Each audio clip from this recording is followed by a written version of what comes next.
What's going on, everyone? My name is Size and welcome back to the Lords of the Fallen video.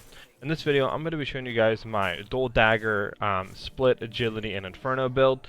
Now we apply 4 status effects with this build.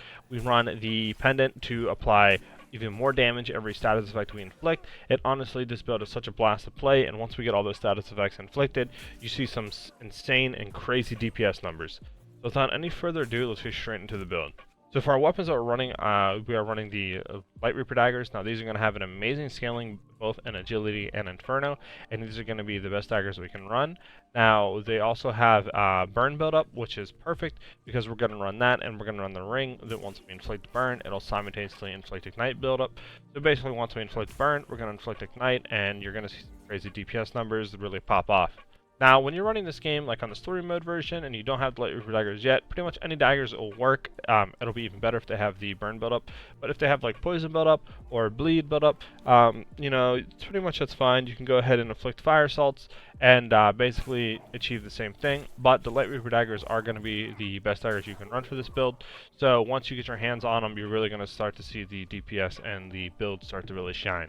Alright, so now let's get into what runes we're running. So the first rune we're going to be running is the Traitless rune, which will increase the rate of our ignite buildup. I found this works really well to get that ignite buildup pretty quickly and to proc on the enemy.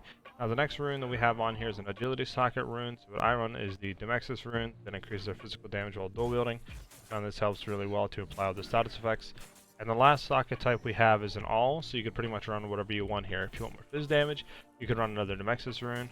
Or if you want more ignite buildup, you can run the Traitless, but I personally run the Atriox rune, which will increase the rate of our poison buildup. This way we have a nice balance between all of them, and since we don't do inherit poison damage on our weapons, the Atriox rune really helps apply that poison and helps apply that bleed. Those are the runes that I run with these daggers. Now let's get into our accessories. So the pendant we're going to be running is the Pendant of Burden. What this is going to do is we're going to do additional damage for every status effect we inflict on the enemy.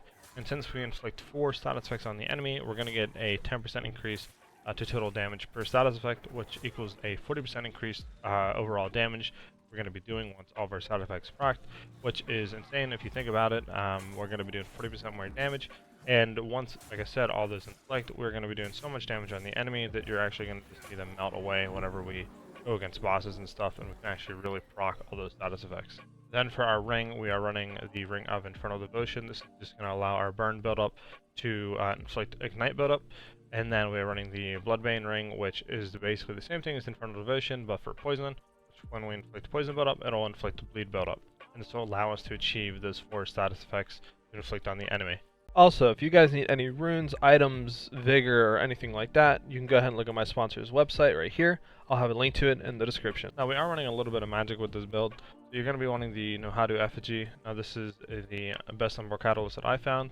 But if you're early game, pretty much any Umbral Catalyst will work. You want that with Poison Weapon, and then once we apply Poison Weapon to our weapons, we're going to swap over to a Catalyst for an Inferno Catalyst.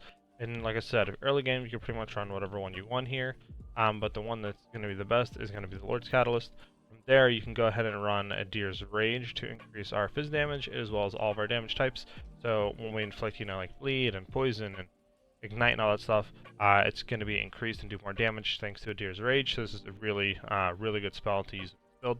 And then we're going to be running Magma Surge just to do a little bit extra damage on the boss, as well as it helps to inflict that burn and ignite buildup. Now, the really unique thing about this build is the Umbral Eye that we are running.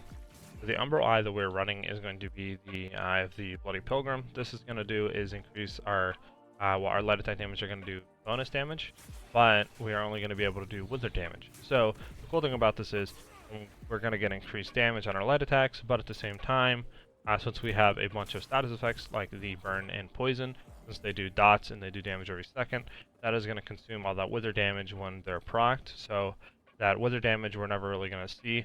Thanks to our status effects. So we're basically just going to get bonus light attack damage for free.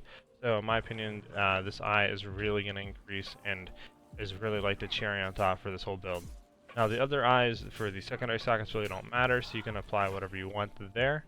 So now my whole armor set I really wanted to keep to that kind of like Inferno agility looking like dagger build, and like that Infernal type Reaper look aesthetic. So what I went for is the Angel of Void mask, the Light Reaper's armors, the Horror gauntlets, and the Light Reaper's leggings. In my opinion, this looks the best, and it really allows us to achieve that whole Infernal Reaper look, and I think it looks really cool, and I think it keeps in style with the whole build. That's it for this video, guys. I hope you guys do enjoy the build. Now, like I said, once we inflict all those stat effects thanks to our pendant, we're going to see some crazy damage, and I think you guys are really going to like the build. It's very unique with its Dagger playstyle, and I really like the aesthetics with the armor that we're running and the look of the build.